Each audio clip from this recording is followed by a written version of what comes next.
Welcome, everyone. The webinar will begin at the top of the hour and will be recorded. Connect with the campaign for grade level reading on social media. On Facebook, like the page Campaign for GLR, and on Twitter, follow the account Reading by Third. Use hashtag Learning Tuesday and tag us to tweet anything you learned from today's webinar, and we'll be sure to retweet. We encourage you to share your questions, reflections, and observations on social media. Once again, the campaign wants to connect with you on social media. On Facebook, like the page Campaign for GLR.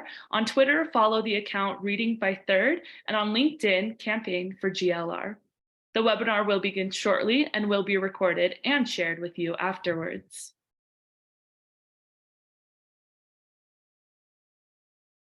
Once again, welcome. My name is Evan Bronson, and I will be doing the background work for this webinar.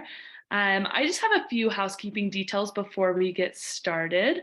First, we'd love you to introduce yourself, so please use the chat box at the bottom of the screen to share your name, city or state, and your organization.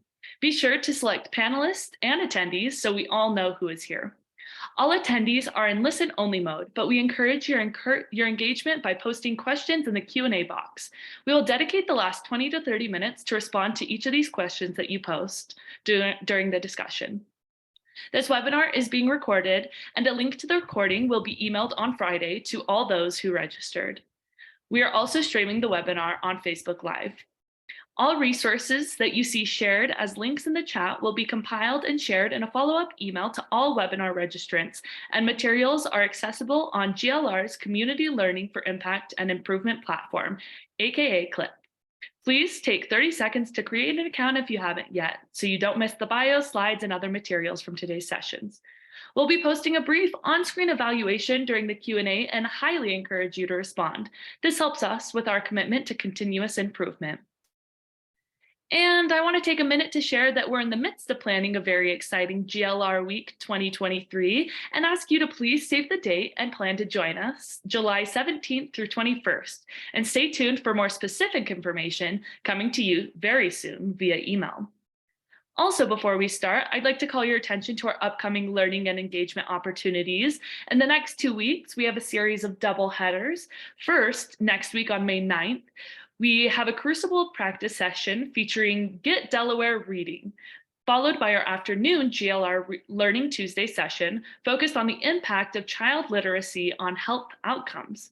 The following week, on May 16th, we'll begin with a funder-to-funder conversation that will explore the role that funders can play in making diverse books accessible.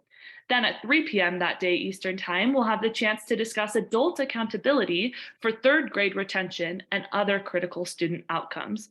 We'll be sure to add a link in the chat box for more information and registration for upcoming learning and engagement opportunities. Now joining you is Siobhan Reardon, Ackerbog Bergen, Senior Fellow with the Campaign for Grade Level Reading. Thank you and enjoy the webinar. Well, hello, everyone, and welcome back to the second of 2 webinars dedicated to discussing and obtaining feedback on our initial thinking around defining an ecosystem needed to support a family-centered, community-wide commitment to highlighting, making accessible, and engaging out-of-school learning rich places and spaces. In our first session on April 18th, we heard from 5 distinguished individuals or community educators representing organizations in the everyday places and spaces environment who discussed the importance of providing opportunities for children and their families that encourage skill development, conversation, access to resources, caring adults, and literacy-rich learning environments that are playful, non-threatening, and supportive. Today, we will hear about how partnerships lead to a coordinated system of place-based learning opportunities for caregivers and their young children when the whole community or city is engaged in this work, supported by local government leaders and philanthropic organizations. As we said previously, where, how, and in what kind of environment learning takes place and the resources needed to succeed have been meaningful conversations in helping us think through this ecosystem. To understand this best, the Campaign for Grade Level Reading has been working on building a collaborative for the past 2 years, established to fuel, inspire, and accelerate the embrace of communities as learning-rich environments. The collective, representing more than 36 private, public, and social sector organizations, has coalesced to pursue the potential and share the joy of transforming ordinary places and spaces into learning-rich environments accessible to the children of economically challenged, fragile, and otherwise marginalized families.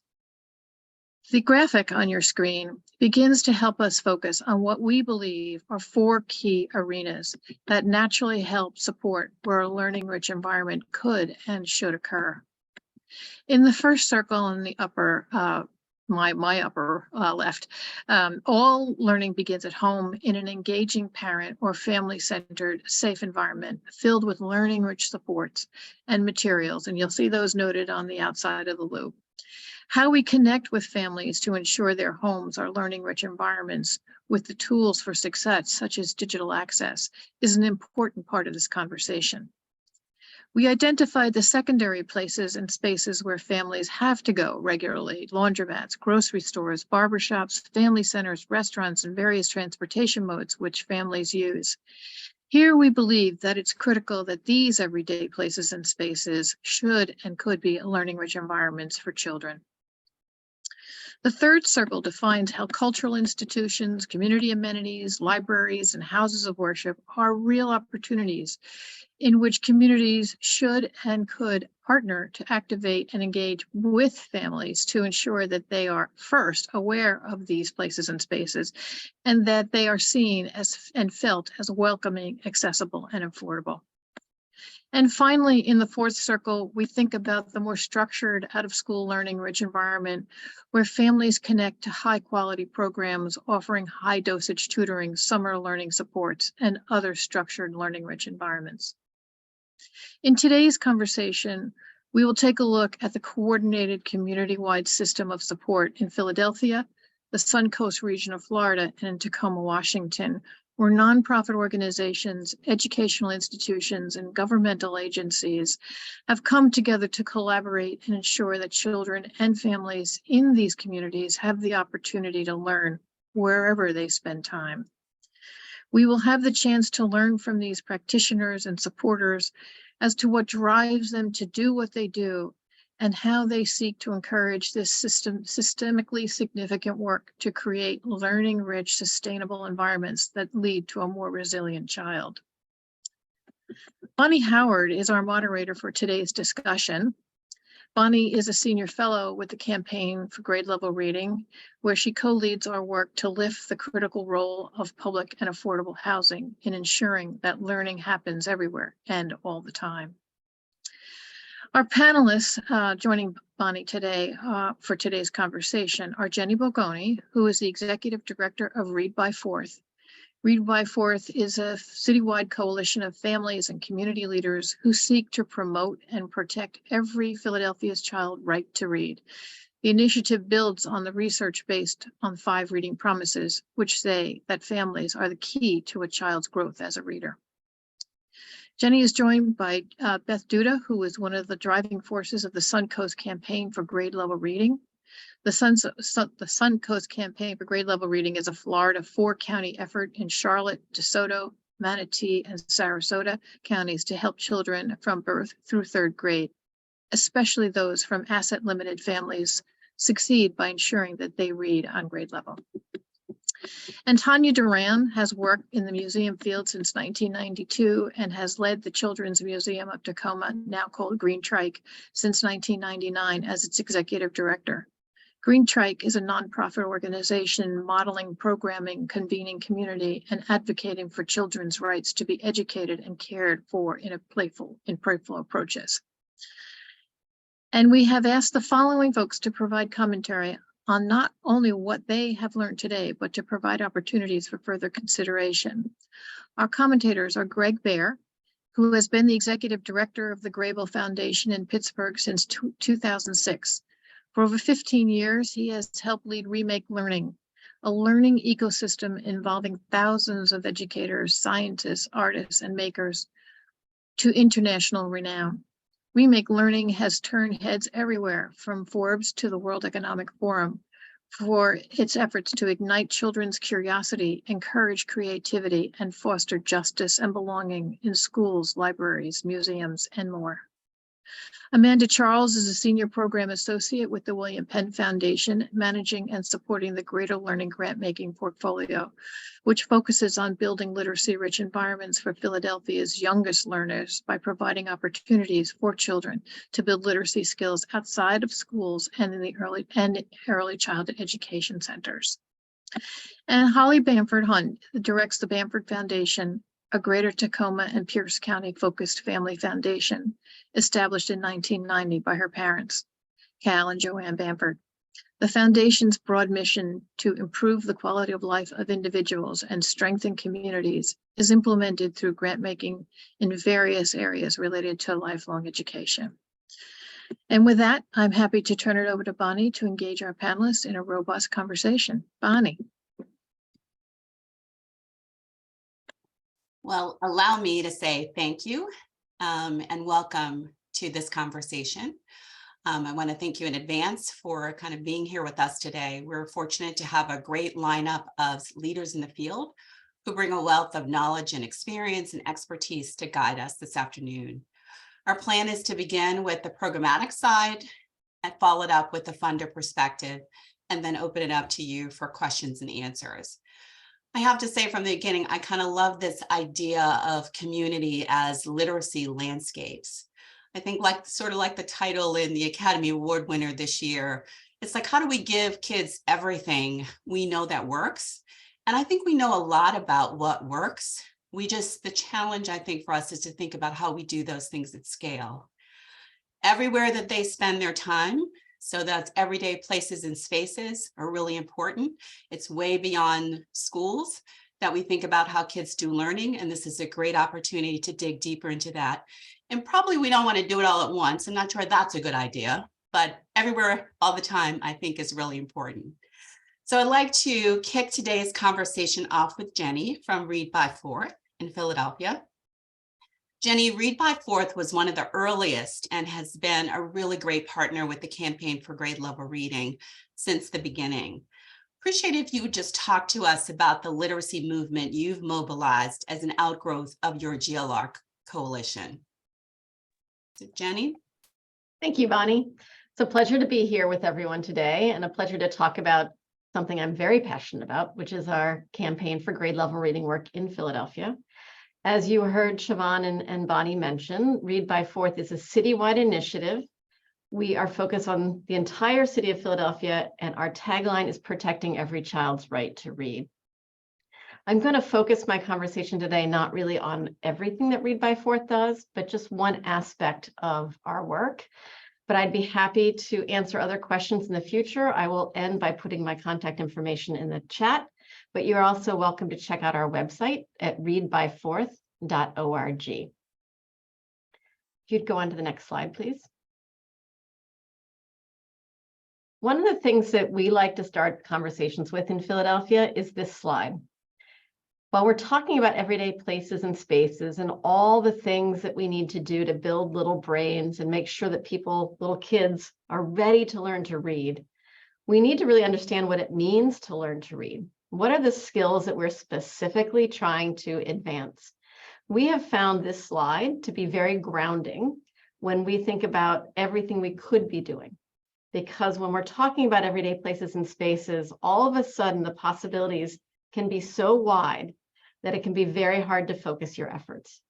So when we convene our partners in Philadelphia, we are always asking the questions, what are we doing to advance these specific skills?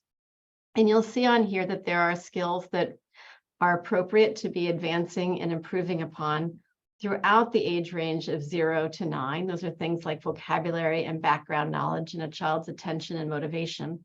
But then there's specific skills that fit into kind of age bands. And all of these add up to our goals of making sure that children have strong comprehension and self-expression skills when it comes to reading and writing. And that's really what we mean when we say proficient reading at the end of 3rd grade. So our work in Philadelphia is geared toward advancing these skills.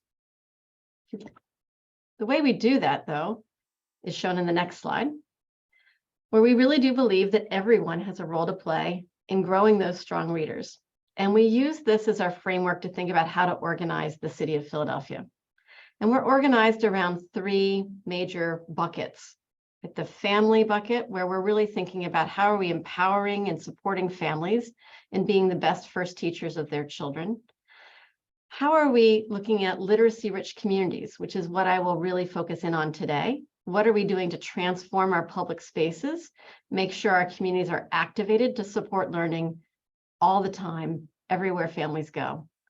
And then in our public system space, we're looking at to make sure our systems are designed in just and equitable ways, and that the programs that they are providing are aligned to the latest research and science around how a child learns to read.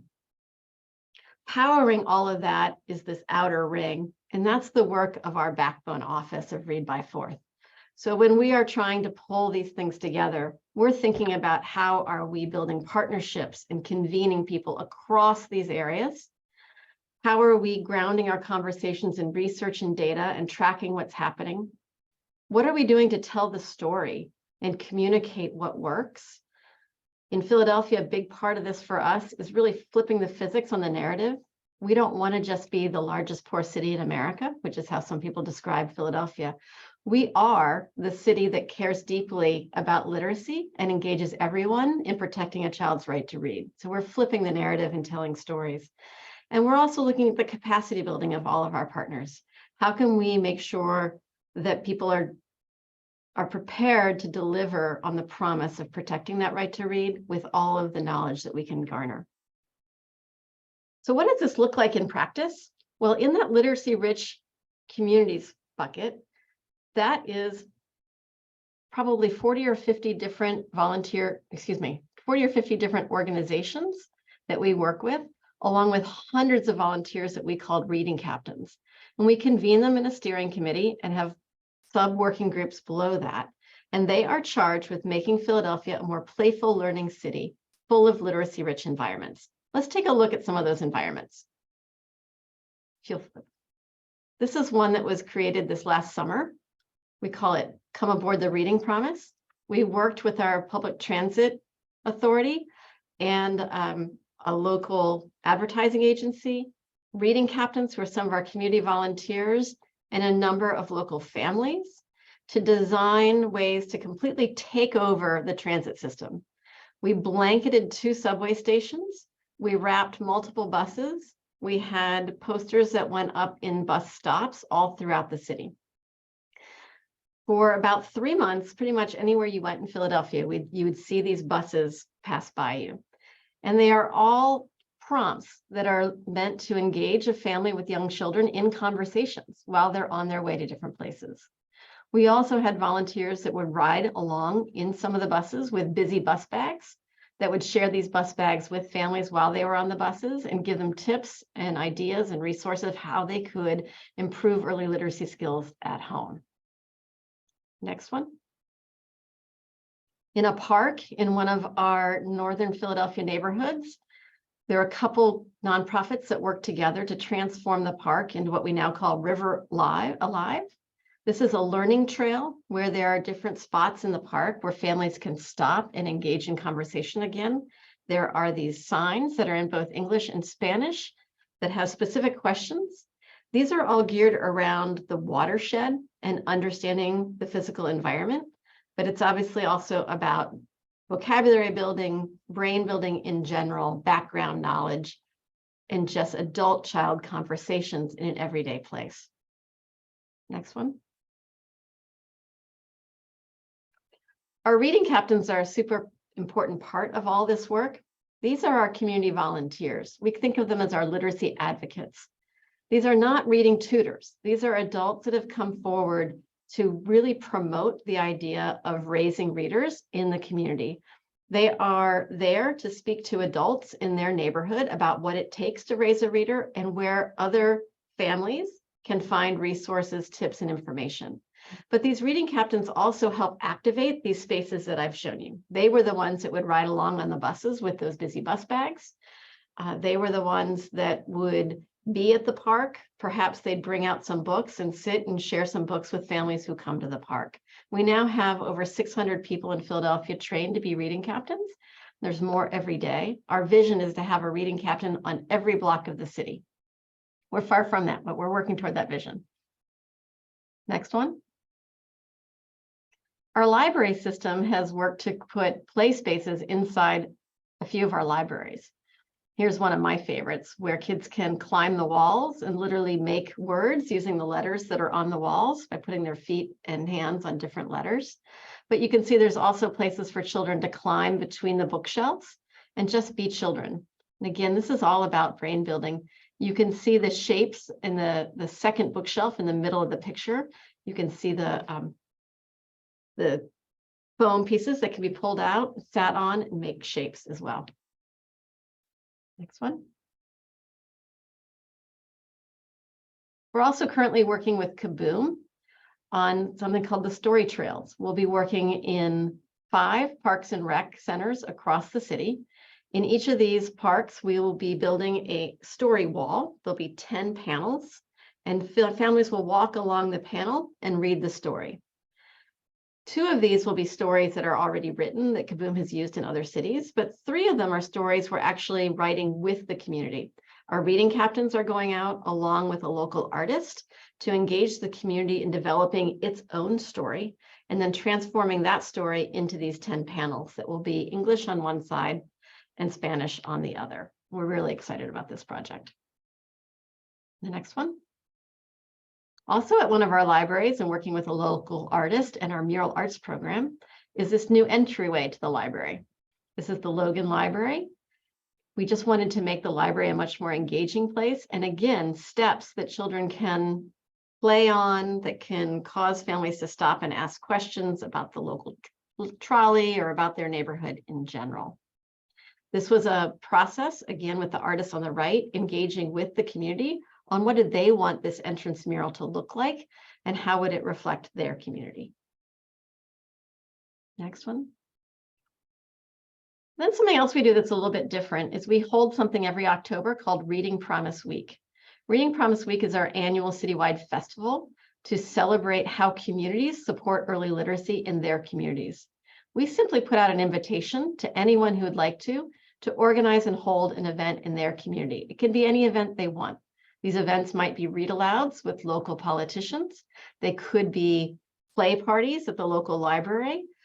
They might even be community conversations. We had one in a community that's heavily immigrant community, and they talked about what literacy meant in their culture and how they promoted literacy in their culture. Sometimes they're book swaps. There are all sorts of types of events.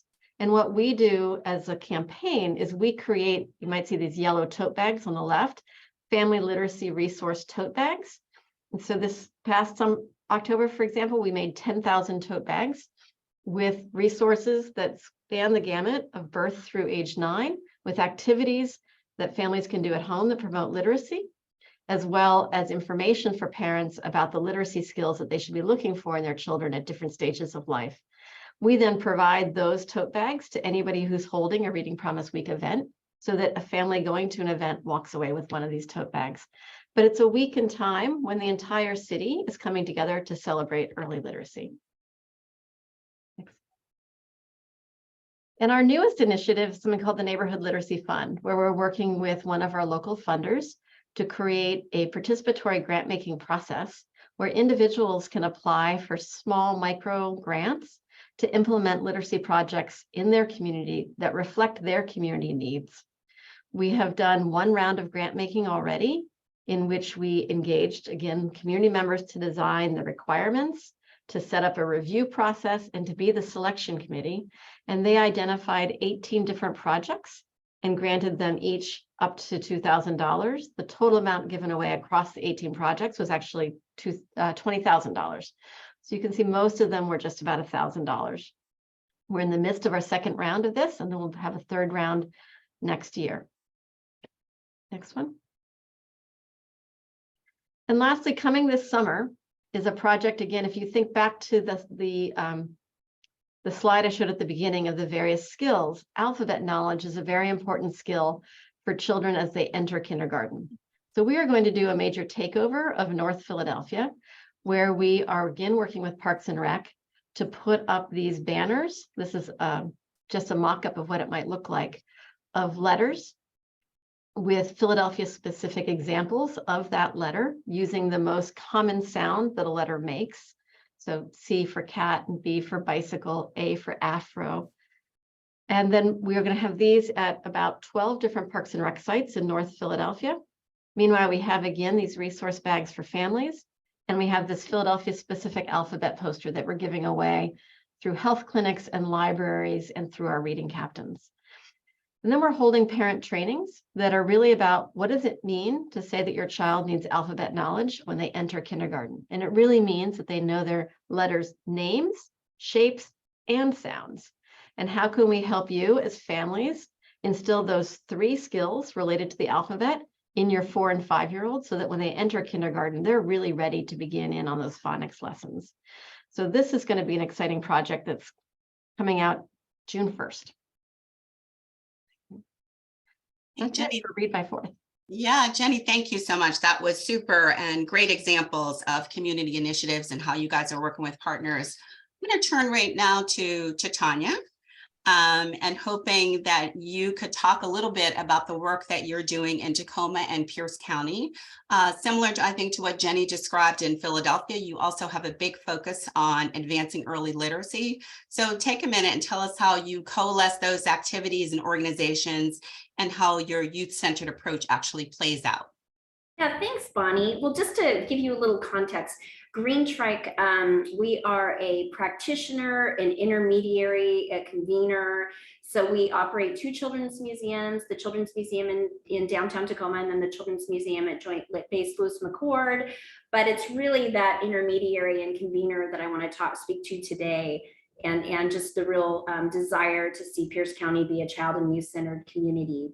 So in 2013, this journey started for us by 12 community members from Tacoma traveling to Reggio Emilia, Italy for probably a once-in-a-lifetime opportunity to study there for about 5 days. And it was a diverse group of folks.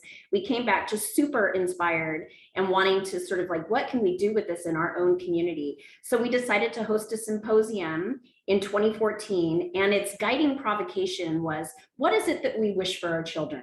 You know, when all of the important milestones are met, then what? What do we really hope for them in our community? And we did that for 6 years, and the community really said, let's turn this into action. Let's make this actionable.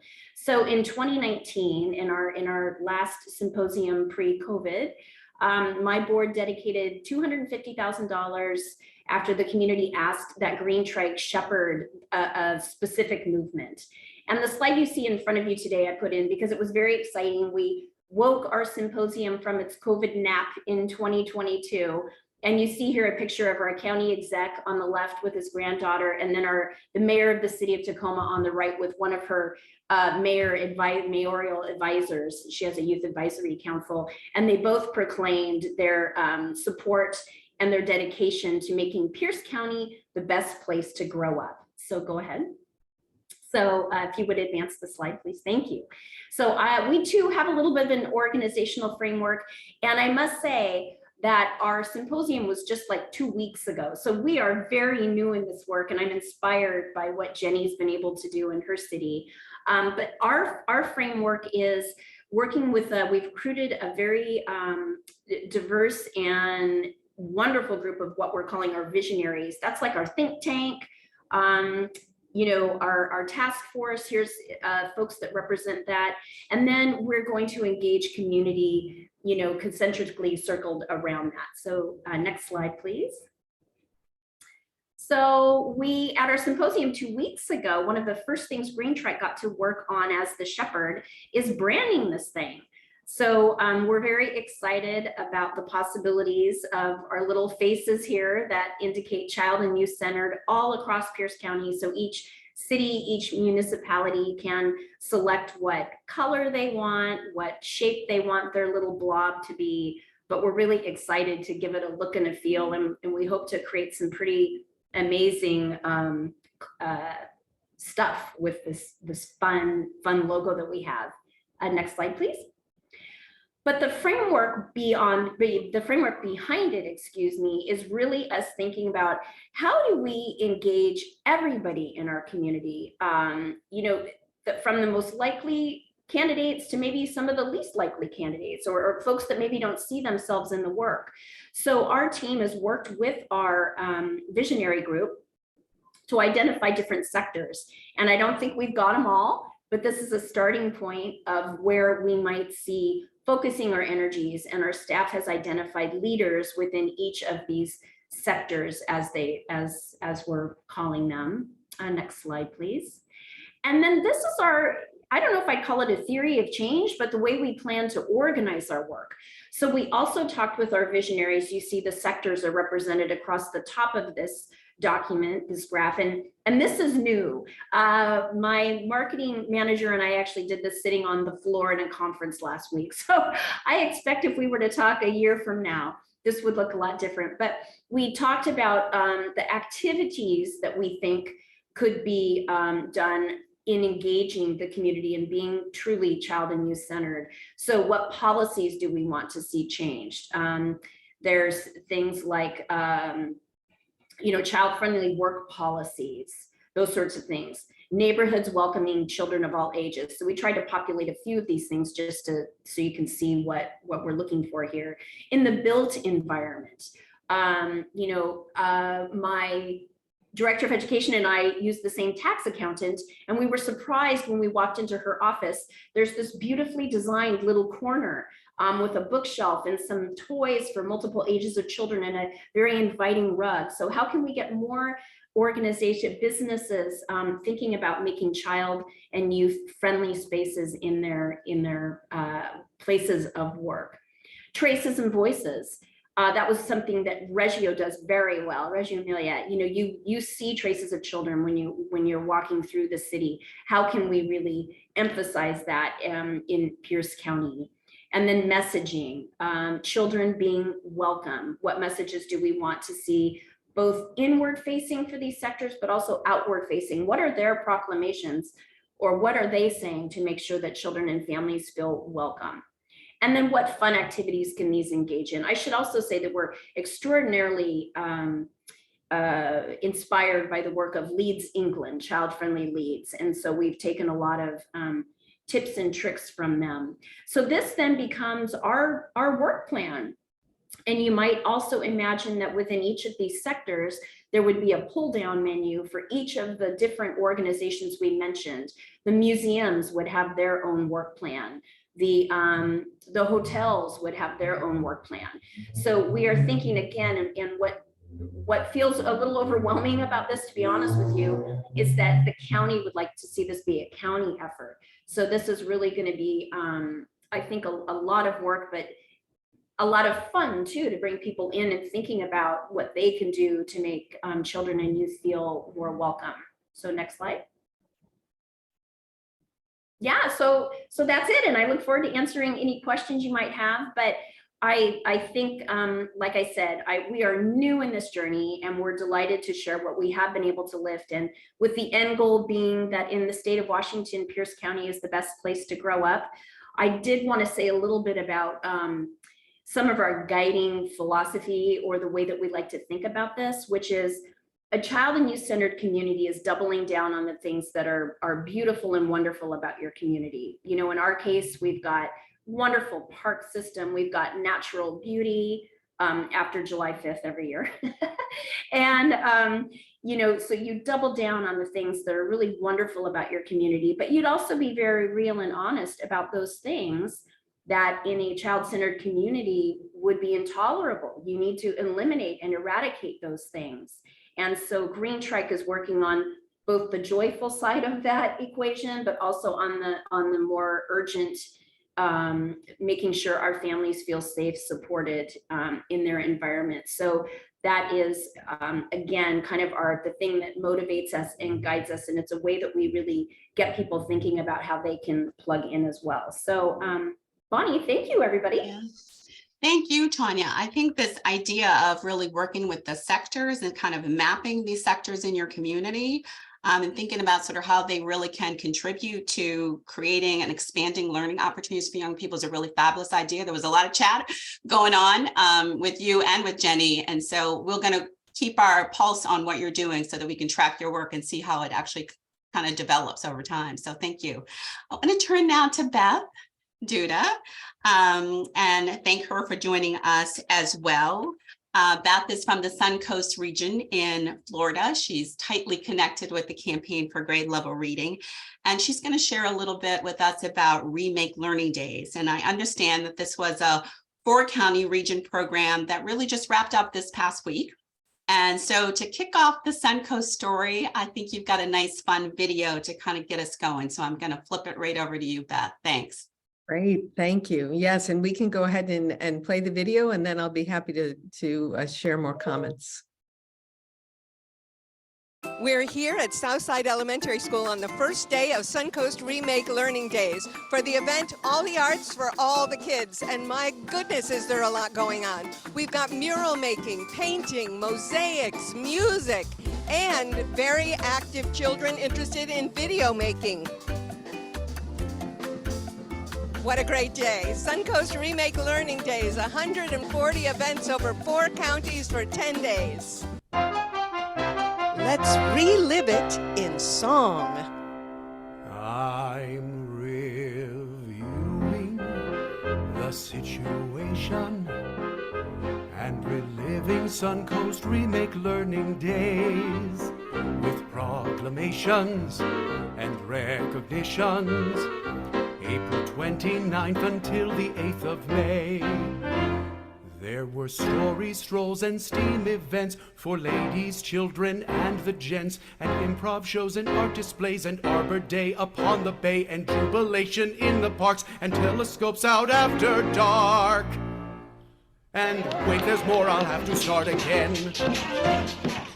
I'm reviewing the situation and reliving Suncoast Remake Learning Days.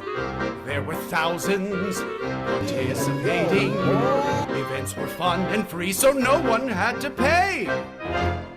There were maker spaces, history, and arts and bee anatomy, and carnivals, acrylic pours, and mindfulness and patriot tours, and fairy gardens, movie shows, and families learning from the pros. And wait, there's more, I'll have to start again. I'm reviewing the situation and reliving Suncoast Remake Learning Days, collaborations and celebrations, lifting learning up in oh so many ways. There were gaming, esports, butterflies, and dirt and soil to analyze, and aviation, building blocks, and soaring for and even crocs, and dancing robot sharks, and song with joy and learning all week long. So what do you see? And wait! Next year we'll get to do it all again! It's great. I'm so excited. That was fabulous. Let me just say that was super fabulous. The idea of having a song instead of like words as a narration was a fabulous way to introduce it. So Beth, talk to us a little bit about the Patterson Foundation and your role as a backbone organization, and kind of how do you keep 200 plus organizations in line to make all this work possible? Well, first, let me say I'm not sure that I'm keeping anybody in line as much as we're trying to get widespread participation and all of us working on shared aspirations. The Patterson Foundation, we talk about strengthening people, organizations, and communities. So the work of the Campaign for Grade Level Reading fit in very well with that, us working with families and schools and out of school time providers, and as a result, strengthening our community. We're always looking at widespread participation, and with the Campaign for Grade Level Reading, we're really looking at how to keep people involved in the movement. We want to have people participate and to feel that they're part of something greater than themselves. We can go to the next slide. So as we are looking at our involvement with the Campaign for Grade Level Reading. The Patterson Foundation does fund at a national level, but we're also very involved in our communities. Each one of the 4 counties that we're involved in has a lead partner leading county-specific work, while the Patterson Foundation is looking at work that can happen across the 4 counties at the same time. We can go to the next slide. We are working with sectors as well. The sectors that we talk about are individuals, businesses, not-for-profit, government, and the media. And as we were looking at what is something that we can have widespread participation in that will affect all 5 of those sectors and keep the movement growing throughout the year, Remake Learning Days was something that we adopted. Last year was our first year. The video that you just saw was our recap video from the first year, where we had 140 events over our 4-county region in 10 days with a little over 10,000 people attending. We just this past Sunday finished our 2nd year of Remake Learning Days. I'm very proud of the team and all of the partners. We had 205 events that happened over 4 counties in 10 days, with more than 270 partner organizations that participated. And we're waiting for a few more people to report, but so far we had 21,800 people attending. So we're very excited about how Remake Learning Days allows us to be connected with our partner organizations throughout the year. We have trainings about program content and how to have programs that are engaging for parents and children. We've had marketing training, volunteer training, all kinds of reasons for us to convene and continue to affirm our commitment to our shared aspirations, which is making sure that our children and families feel supported and our children are able to read on level by the end of 3rd grade. So that's what I had to share with you. I'm happy to take questions at the end, but I believe we're going to move on to our next folks now. Yeah, thank you, Beth. Appreciate so much you sharing. And again, lots of kind of chatter going on with folks who are interested in more information. I want to really thank all of the program panelists, and we're going to invite our philanthropic partners to join into the discussion at this point. And to really kick us off for part 2 of this discussion, I want to ask Greg if he will get us started. So Greg, Beth just shared a lot about Remake Learning in the Suncoast region in Florida. And we know it all started with you and the Grable Foundation, which is just a little bit further north of Florida in Pittsburgh. And you can tell us about the snow you're having there today too. But before you do that, talk to us a little bit about Remake Learning Days Festival and how it's spreading to 200+ communities around the world, and how this movement is really speaking to people's imagination and helping to build coalitions. I'm really curious about why you think this idea is really compelling others to take action. Thank you, Bonnie. And I'm not feeling that cold that's out my window. I feel the warmth from Tacoma and Philadelphia and from my colleagues in Sarasota. Hi, everyone. I'm Greg. I work at the Grable Foundation. I'm also co-chair and founder of something called Remake Learning. Happy Remake Learning Days, everyone. Remake Learning is a network that we like to say ignites engaging, relevant, and equitable learning in these times when we know our young people are navigating increasingly rapid social and technological change. This is work that got underway 15 years ago in the year 2007 and has expanded over that time to now involve more than 600 schools, museums, libraries, early learning centers, creative industries, campuses of higher education, right here in southwestern Pennsylvania. Just last year, we celebrated 15 years of this learning landscape work, and we're pleased to be honored by the World Innovation Summit as a global honoree in their most recent awards. You can read a lot about Remake Learning in all sorts of publications that are freely available at remakelearning.org. I mentioned Remake Learning because it's the network that produces Remake Learning Days. And we like to talk about the 5 levers by which Remake Learning goes about supporting this landscape of more than 600 schools and other sites of learning. And one of those C's, the last on this list, you can see is the role of championing, of celebrating the work that our schools and libraries and out-of-school time organizations do every single day of this year to support children and youth, their parents, families, and caregivers, and our educators in brilliant ways. It's why in 2016, we launched something called Remake Learning Days, certainly designed for our young kids who have all sorts of aspirations. They have passions and interests. You know those kids, they're right there in your own communities. You're supporting them in brilliant ways.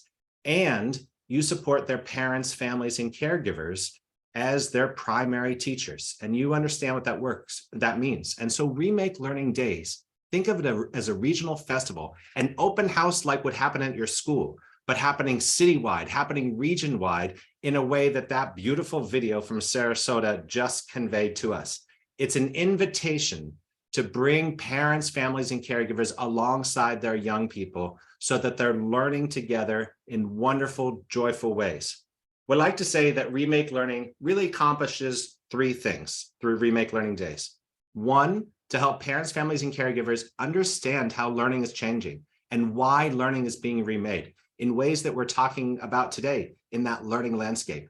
2, to then help parents, families, and caregivers understand, how do I think about all of the things that might be available to me, not just in my school, but maybe at my laundromat, my library, my museum, the out-of-school organization, all across this community. And maybe 3, most importantly, then start to build demand among parents, families, and caregivers for these approaches to learning. Because when parents and families come to expect that, it's when all of this work that we're talking about today becomes sticky and really starts to transform communities the way that Tanya described as being child and youth focused in beautiful ways. Just last week, you saw the incredible work from last year of Suncoast Remake Learning Days, and Beth shared what they accomplished there. That also happened in Southern Wisconsin. As we're Zooming together right now, Remake Learning Days is taking places from West Virginia to Kansas City to other sites across America. And this year, the work is taking off internationally. It's taken root not in Leeds, but in Doncaster, England, across the country of Uruguay, and in Christchurch, New Zealand. And this week launches Remake Learning Days right here in this place of Pittsburgh and across the Commonwealth of Pennsylvania. And in fact, today, there are 5,000 second graders across the state of Pennsylvania who are commonly participating in a STEM design challenge, helping to launch Remake Learning Days, which gets underway here in Pennsylvania on March 4th and continues to the 23rd. More than 500 events all across the state, lighting up our learning landscape and everything that's possible for our young people. Because ultimately, this is about connecting that landscape and understanding all of the places where our young people learn. What Siobhan shared with us at that very beginning in that 4-circle graphic about how we connect what happens in and out of school, early childhood through higher education. Through the work of Remake Learning, the network that produces Remake Learning Days, we've identified something we call the Pittsburgh Principles. These are simple principles that we've tried to identify for ourselves and for others across this globe as we think about building out learning landscapes that are responsive to the assets in our communities and support our parents, families, and caregivers and our youngest learners in the most brilliant of ways possible. And this is work that's happening all across the globe. And if we're going to do this work well, we're going to do it together. And we're going to learn alongside Tacoma and Philadelphia and Sarasota, Pittsburgh, and all of the places that have these great aspirations for our young people across this world. Greg, thank you. I love the badge, make it normal. It'd be nice if we could kind of get to that place, right, where it wasn't an outlier. And Bonnie, if you go to the link that's in the, I believe is in the chat, obviously there's so much text that digs down into what each of these 8 badges means. Yes, beautiful. And lots of people who are looking for materials. So we're going to make sure we get people what they need as a result of this conversation. So Amanda, I'm going to turn to you. We're glad you're with us today, and knowing that you are with the William Penn Foundation. and you've been supporting Read by Fourth and many of the other initiatives that Jenny discussed as she kind of kicked off this afternoon. So please tell us a little bit from a funder's perspective, why it's important to invest in these citywide initiatives that create literacy-rich environments in everyday places and spaces. Sure. And first, thank you for having me today. I'm really excited to share more about our work. As Jenny shared, everyone has a role in supporting young children's development. The William Penn Foundation, based in Philadelphia, Pennsylvania, is trying to leverage the 80% of time that children spend outside of the classroom by creating learning opportunities for children and families in everyday spaces and neighborhoods. And you can learn more about how and why we support this work by looking at our theory of change. We've supported over a dozen playful learning projects in spaces such as laundromats and grocery stores, barbershops, libraries, recreation centers, and parks. For us, this is one way that we address the inequity in our city. Children in low-income communities often don't have access to the rich learning opportunities like out-of-school time programs and summer camps and visits to museums that children from wealthier families do. By putting these content-rich installations in spaces where families naturally spend time, like the River Alive Learning Trail that Jenny mentioned, we're leveling the playing field by turning entire communities into opportunities for learning. And for additional examples of our playful learning work, you can look at our website page. We have a really nice page with all the visuals. Our long-term goal with this work is behavior change. We're meeting families where they're at, in some cases literally, and giving them the tools not just to support, but to be an active participant in their child's learning and development. In addition to individual projects, we're also supporting local partners to integrate playful learning into their policies and practices and systems. For example, the foundation recently supported the City of Philadelphia's Office of Children and Families to hire a playful learning fellow. This office houses the majority of city agencies that are focused on children and families' well-being, including parks and recreation and libraries and out-of-school time. So the fellow is advancing efforts to embed playful learning across city agencies and to identify new opportunities to advance playful learning in the city. By supporting a variety of partners, community-based organizations, city agencies, and stakeholder groups like Read by Fourth, we're able to create a playful learning movement that is slowly expanding and penetrating deeper into the fabric of Philadelphia. Another way we're supporting the growth of this work is by supporting research, evaluation, and communications. For example, we're supporting the learning agenda to bring together a group of researchers and evaluators doing this work in Philadelphia to discuss problems of practice and how to better measure and evaluate this work, so we can all do it a little bit better in the future.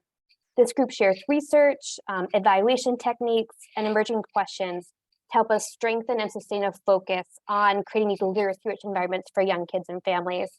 And if you're interested in creating a playful learning project in your neighborhood, I would suggest starting with the Playful Learning Landscapes Action Network, or PLAN. They have a variety of resources on their website to help you get started. Thanks, Bonnie. Thank you, Amanda. And Holly, I have pretty much the same question for you.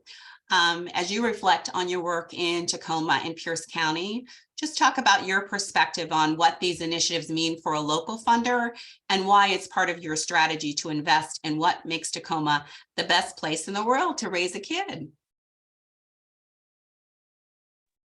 Thank you so much, Bonnie. This has just been so inspiring to be involved in this group of people and communities focused so much on centering children and youth. So yes, Holly Bamford Hunt here, and just want to share, and I'm hoping that I can follow up. I've got some links I'm going to share in the chat to just some examples of some of these community efforts that Green Trike has been a partner in helping steward in our community. But just briefly, for the past 10 years, I've been honored to, as director of the Bamford Foundation, also as a board member of Green Trike, and as a former preschool teacher and parent to 3 children in the Tacoma, Pierce County area. Truly honored to collaborate with so many different nonprofit, business, governmental, community partners in Tacoma and Pierce County who really are making a commitment to a vision of a just and a joyful community that centers children, youth, and their families. It's just beyond exciting to think about and already to witness. I mean, there is a lot happening already in community that is centering children and families. However, that coordination in the framework, and I think as you've seen, and as Tanya has shared, we are fortunate in our county to have some really robust systems that are communicating and collaborating with each other and who are making strong commitments to children and youth, such as our Pierce County Transit System, who has committed to free transit cards for all children and youth. Our Pierce County's Early Childhood Network, Graduate Tacoma, which is a cradle to career movement, Kids Mental Health Pierce County, our school districts, park systems, libraries, incredible small businesses. And so there are examples of things that have bubbled up and shown the coordination of community, but to be able to see a nimble nonprofit such as Green Trike in their various roles as a children's museum that is celebrating and being champions of play for children and family, as well as in the role that Green Trike plays as a intermediary for out of school time opportunities. It's really amazing to see the potential in what a framework, as you have seen in some of the slides that Tanya has shared, what a framework and coordination could do with enabling opportunities for groups to come together. And on behalf of the Bamford Foundation, one of the reasons that this is so important to us is as a small locally focused family foundation, we really do aim to support efforts that invite and empower children, youth, and families to leverage their voices and resources to strengthen their communities. So especially over these past 3 years of the pandemic, but over these past 10 years, we've learned from grant partners by listening and building relationships with community organizations that what we've learned is that we have a lot to learn, but we know it's essential to create spaces of inclusion and collaboration at the community level for system changes to happen. Just as inclusive, inspiring places for shared learning and exploration are essential for children and families at a family level. So as a funder, over the years, we've supported with general support organizations in Tacoma and Pierce County who are supporting and engaging with children and families on a holistic level. And we've also begun to do more support in the area of engaging community in policy and advocacy in spaces that would create more child and youth-centered communities. And at the same time, we understand how important a coordinated effort like this, like the child and youth-centered community efforts, is to really kind of powering up and giving those opportunities for organizations to come together. And whether that is in, some examples would be festivals. Green Trike helps steward a back to school festival where there's backpack giveaways and celebrations of out of school time partners and free admission to all the museums in downtown Tacoma. That's one example I'll share about, or the Heart of Tacoma Festival, which was a seed of an idea by Tacoma Refugee Choir in Tacoma as creating a festival that's truly focused on healing and connection and learning and community and opportunities for children and their families to connect to not only resources, but each other in music and art. Those are just a couple examples. I've probably gone over, and I know we want to allow some time for questions, but Bamford Foundation is just really honored to be a part of the child and youth-centered community efforts in Pierce County. Well, thank you, and really appreciate you sharing some of the highlights. Again, this idea of sort of healing and connection, I think is so important, particularly sort of where we all are in life, sort of still in recovery and sort of still in the midst of crisis and pandemic and all kind of things happening. So I think it's really important to earmark some space for that. So thank you, Holly. I'm gonna go back to you, Greg. And this time I'm hoping you're gonna just put your funder hat on for us for a minute and talk about how and why the Grable Foundation supports communities kind of going all in a coordinated way to create opportunities for kids to learn in all the places they go. Thank you, Bonnie. I feel like I'm with my people here, and my people on this Zoom are really reflective of the trustees here at the Grable Foundation. They're the ones who set the direction and who believe and understand deeply, I think, as we all do, about how children and youth grow academically, socially, and emotionally. And as we think about that, we appreciate and understand all of the places they learn. Of course, they learn in schools. They're fulcrums of our communities. And as everyone on this call knows, they spend at least 80% of their waking hours outside of school buildings. And so how do we open up that landscape so that we take advantage and make constructive and good those learning opportunities at home, online, in museums, in out of school time organizations, in all of the places where young people alongside caring adults might be learning. And that's an orientation that our trustees have and an appreciation. It's why they support so many field building organizations in this corner of the world in terms of mentoring and out of school time, early childhood. And Bonnie, it's no accident, this book here that I co-authored entitled When You Wonder You're Learning, the subtitle is Mr. Rogers' Enduring Lessons for Raising Creative, Curious, Caring Kids. I mentioned Mr. Rogers because Mr. Rogers was a Western Pennsylvanian, just like me and like we are here at the Grable Foundation. And at the confluence of our three rivers is this beautiful statue of Fred Rogers and a memorial to children and families. And that memorial stands there as a constant reminder to us to build out the landscape, because Mr. Rogers didn't build out, it wasn't Mr. Rogers' home, it wasn't Mr. Rogers' living room, it wasn't Mr. Rogers' school, it was Mr. Rogers' neighborhood. And there was an appreciation in Fred Rogers' work decades ago about that learning landscape and what we as caring adults, as the grown-ups in kids' lives, need to do to light that up in all of the sorts of ways that we can to tap into the passions and interests that our kids have and the support that our parents, families, and caregivers need. Thank you. Thank you. I love this idea because, again, kids are not just sort of curious in one place, right? They're curious all over the place. And I think as Ralph Smith, who leads our work at the Campaign for Grade Level Reading, always talks about sort of this idea of 24/7, 365, multi-generational, that what kids really need is surround sound, right?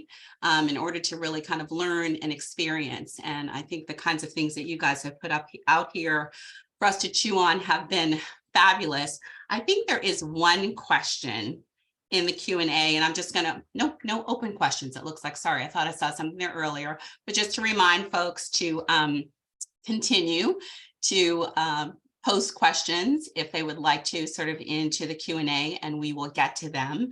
I think at some point you're gonna get a survey that's gonna pop up, and when it does, don't be distracted, just we love your feedback. We like to know how we're doing and how to do things better. But as we kind of wait to see if there are other questions, and Emily, I know you're on the line, so you shut me up and help me if there are questions that I'm not seeing. But I'm gonna just start with one while people are thinking about whether they have questions or not. And I think folks have mentioned a little bit or alluded to sort of this new world order, I think, that we're in as a result of the pandemic. And when the world really shut down, I think lots of us were able to tap into creative juices, and we really look for new ways to connect with others. And I think we came up with some pretty innovative strategies and practices and programs, and many of those we've spent the last hour talking about, that you all have shared as work that you're doing and as funders, as things that you invest in. So I'm curious about how you think about scale, like how, and we've had some good examples, I think, of scale too, like things that are happening not just in this country, but out of the country. But are there words of wisdom or advice and counsel that you give to some of our participants about how you respond to this question of scale? And I think a lot of times it's not just about doing more. Sometimes it's about doing deeper work, right? Like in the same place. It's not just more. Sometimes it's just more intensity. So anybody or everybody who feels like they would like to respond, I'd appreciate it.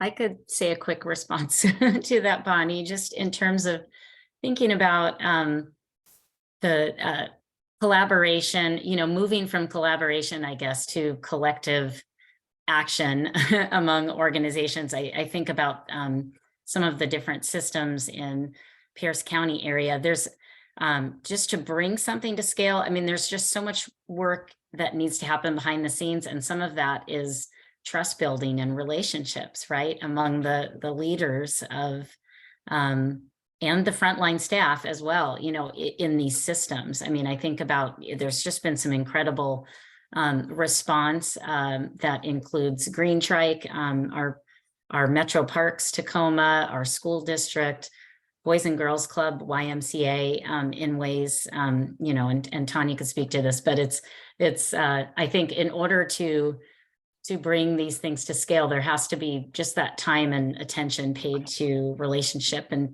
trust building as part of it. And I would add, first, Holly, you're 100% right. It all rests on relationships. But I think one of the things that we think about here in Philadelphia is the education sector has always been focused very programmatically. You know, count and name the children, then design the program and the intervention based on whatever the assessment shows these children are lacking.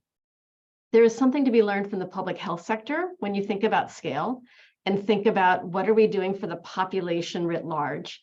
And I think when you look at some of the things I was showing you in Philadelphia, it wasn't about a program to serve specific children. It was about influencing the population. Now, there's only so much you can do at a population level, right? That's not going to be your really intensive interventions, but you can shift knowledge. You can perhaps shift behavior. So we try to think about it a little bit that way. And what can we pull from the public health sector to influence how we're thinking? I would agree with what has been said thus far about relationship and building trust. And that's one of the things that drives a lot of the new programs we adopt or new initiatives we adopt. We're always looking for the collaboration. What are the common aspirations? How can we continue to ask the question, who else cares about this? And get them involved and actively involved in what we're going to do. On the wall outside my office is the saying that change happens at the speed of trust. And trust happens when people are working together on something. It doesn't happen just because we say we trust you. So we're always looking for the opportunities to bring in our partners and to continue to allow our families to know that they are a part of this movement. This isn't something that's being done to them or for them. It's all of us working together to strengthen our kids. So whether it's pop-up neighbor days and laundromats, or hosting or being part of a Remake Learning Days event, or helping with our kindergarten readiness bags, we're always looking at building those relationships and building that trust so that the movement is more than just those of us that are a part of it.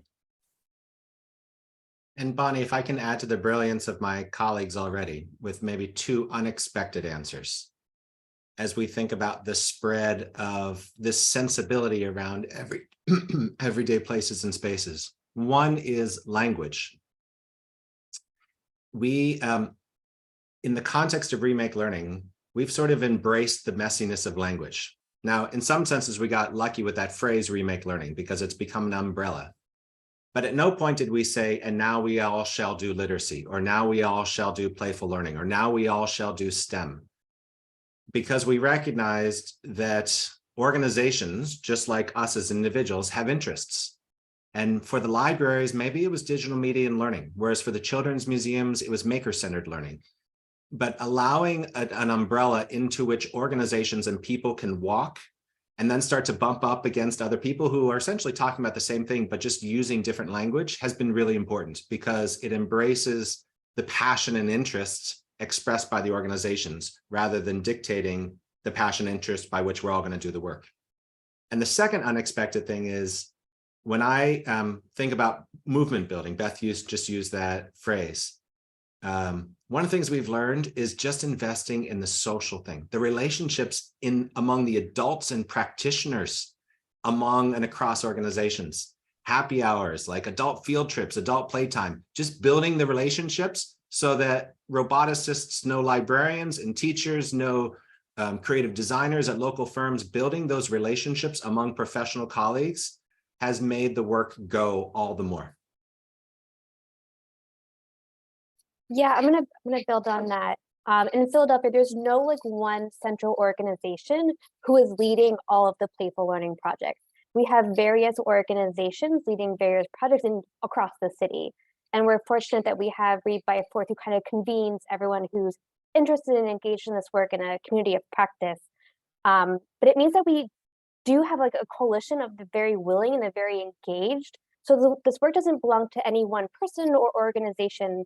It's enabled us to really like penetrate deeper into different systems and organizations.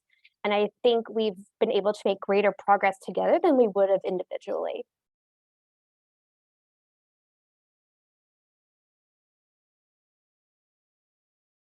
My old teacher days, I got to make sure I give wait time, just in case somebody else had something to throw in there. So thank you for that. Let me just I'm gonna jump in and just, Okay. as I can't help myself at times, but I'm building on this, the energy around this conversation, because one of the things that the Everyday Places and Spaces Coalition that we've been building over the past year and a half really does sort of build on exactly what Amanda said. It is really quite interesting when you bring together 30 individuals with, who are very busy people. All of a sudden we're in the same room and we're talking alike and we're talking about similar things. And it's all about building the health and welfare and supportive sustainability of families and children. And it's just really good for everybody to sort of step outside themselves, to come together to say and build on each other's interaction and build on each other's work and build on each other's sort of research, if you will, around what's happening,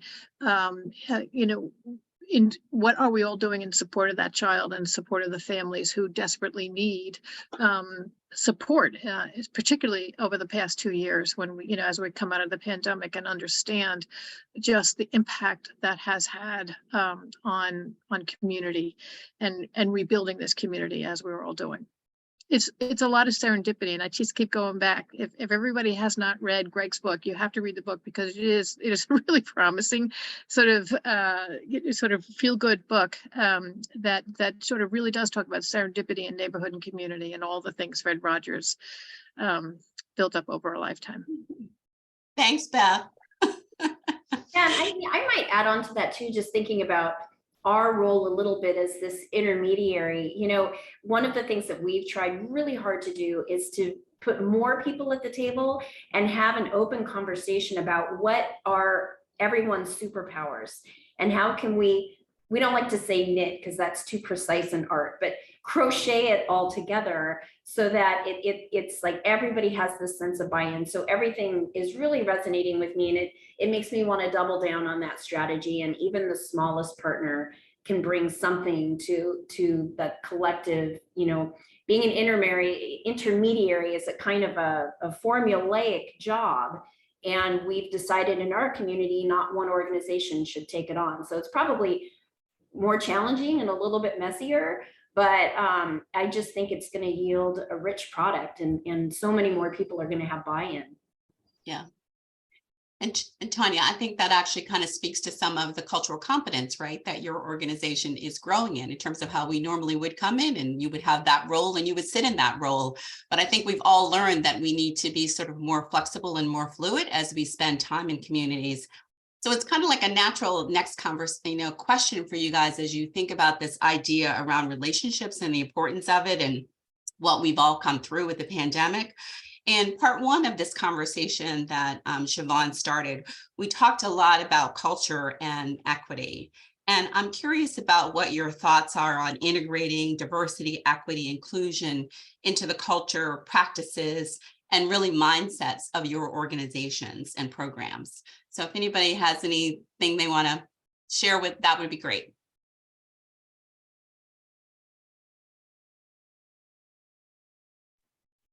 Well, I guess I could kick it off and we can play around with it. One of the things that our organization has really strived to do is to eliminate as many barriers to access as we can for the programs, both out in the community, but we're also both of our children's museums are pay as you will, so admission is by donation.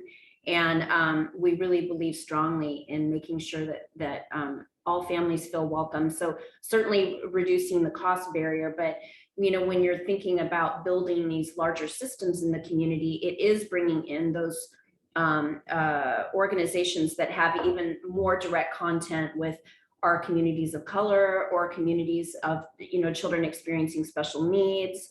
Whatever the community is that you're really wanting to make sure voices at the table, we lean on our partners for that work. So like I said, we just try to be a convener with as open arms, as big a table as we can to get at that. And I know that's a very big question you asked, Bonnie. I can add on. Oh, I'm sorry, Beth, you go first. No, you go first. We of course have like places at our table and all of our meetings for reading captains and community members. The most important thing there we have found has been making sure we budget in stipends for folks. So we're asking to come to our tables who are not doing it through their jobs and being paid the way the rest of us are being paid to be there. So that has been important. And also checking in with those folks to make sure that the conversations are beneficial to them, that we're not just asking them to come and provide a point of view to something we think is important, but how are they able to help shape what's on our agenda so that the conversations that they're taking part in are beneficial to them. The agenda needs to be meaningful to everyone, and we can't be reaching out to communities just asking something of them and then call that equity. So we've been really thinking about that quite a bit. The other piece that we're really thinking about is our communications and making sure that we do a lot of communications. I think you saw it in my slides. There's just a lot of branding, a lot of photography. We make sure that that represents actual Philadelphia families in real Philadelphia neighborhoods and feels like Philadelphia, and that it is all asset-based.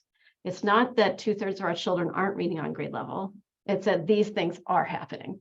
And how are we creating the asset-based story that families want to connect with and don't feel like we are blaming them? So I think those are two of the guiding principles that we bring to the equity part of our work.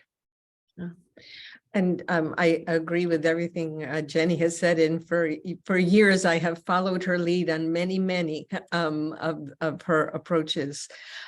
Also, one of the things that we've done to ensure that everyone feels that they can participate is we made support for Remake Learning Days an opt-in support. So any organization that wanted to host a Remake Learning Days event, as long as they participated in our different trainings and webinars and stayed in communication with us, we made that available and had some really great things happen. One of the events that just almost brought me to tears was on Friday at public housing in our most rural community. They asked friends. The director of public housing participates in Taco Tuesday every Tuesday at the local airport. And she asked one of her friends from there if they would land a helicopter on the grounds of public housing, which they did. And all the kids were able to go into the helicopter and play with the different, dials and knobs and all kinds of things. And then they had food and an activity afterwards. And it was something that wouldn't have happened otherwise. And it happened because of relationship. And as a result of that, the woman who runs the little airport in Arcadia, Florida, is going to do a 1-week aviation camp for the kids at the Boys and Girls Club. So all of that happens not by our design, but it happens from putting people together and allowing the relationships to build what they would like to see happen in our community.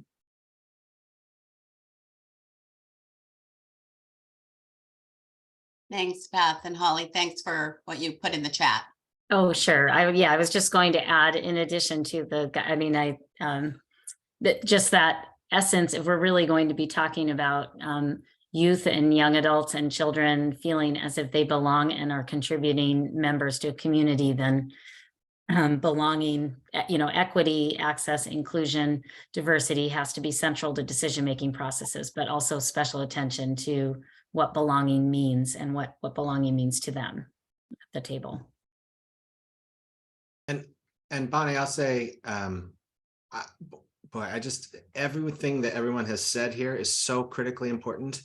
And in a world where somehow words like equity and justice have somehow become problematic, we have to be so plain spoken as we lift up these examples of joyful learning and celebrate them, that we confront ourselves in deliberate and intentional ways, and also confront our communities in appropriate ways to say, isn't it fair that every child has opportunities like this? And if we think it is fair, how are we going to do that?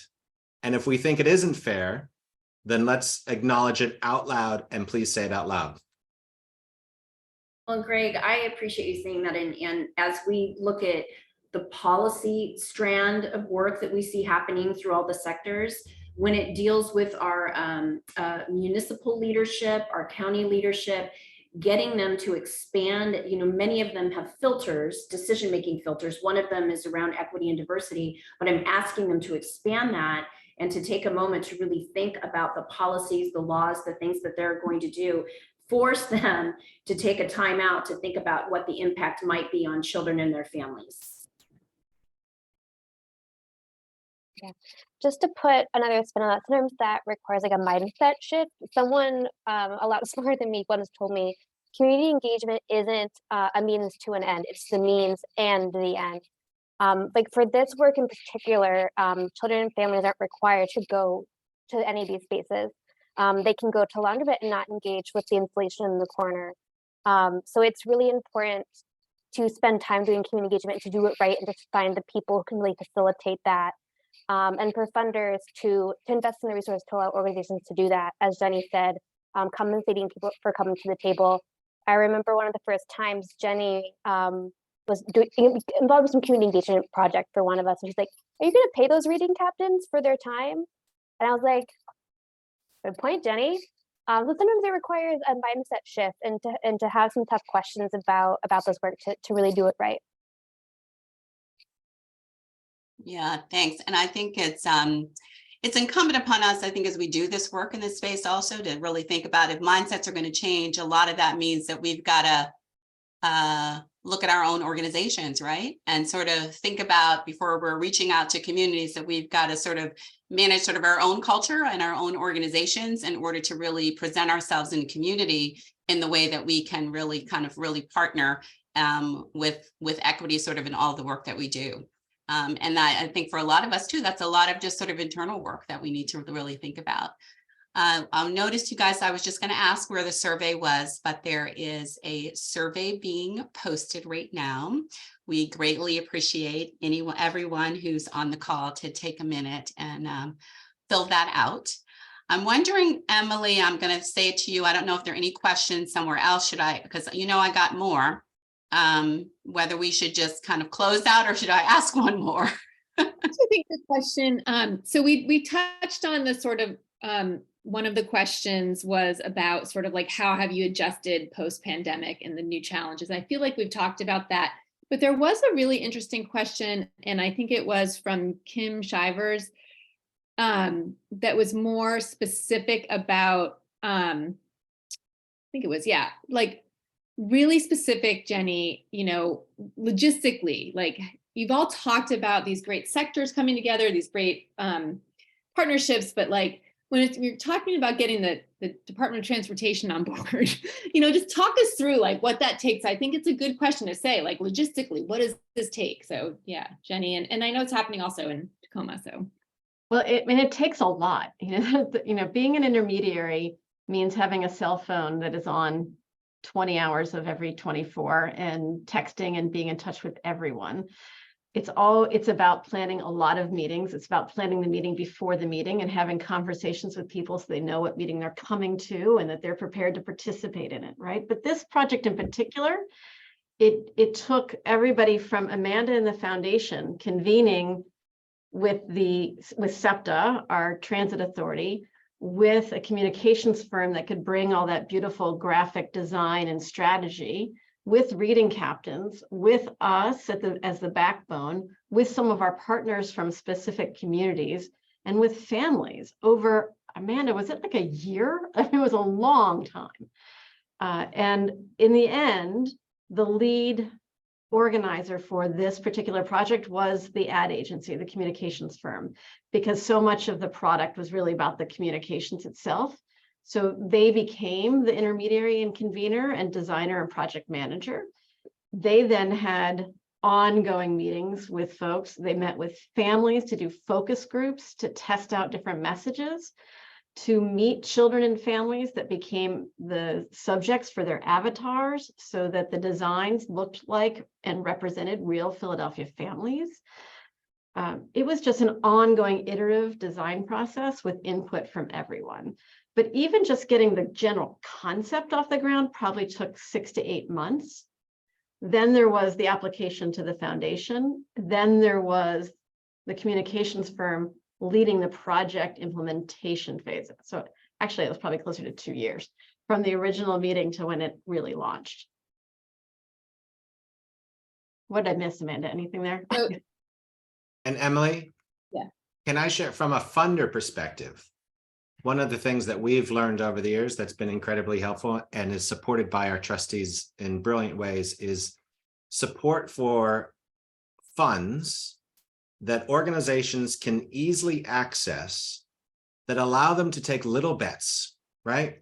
Developmentally appropriate, to be sure, but maybe allow for a museum to work together with an out-of-school time organization in a new way, or an early learning center to work with a design firm in a new way.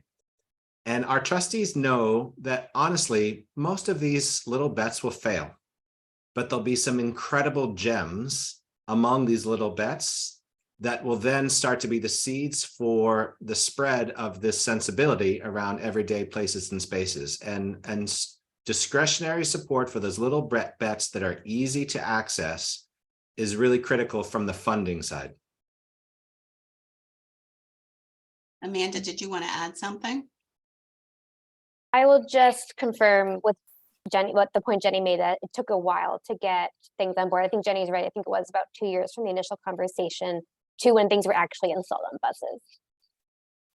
Beautiful. So Beth, what was your quote from earlier, that change moves at the speed of trust, but it also takes a long time. You have to stay committed to it and keep the communication.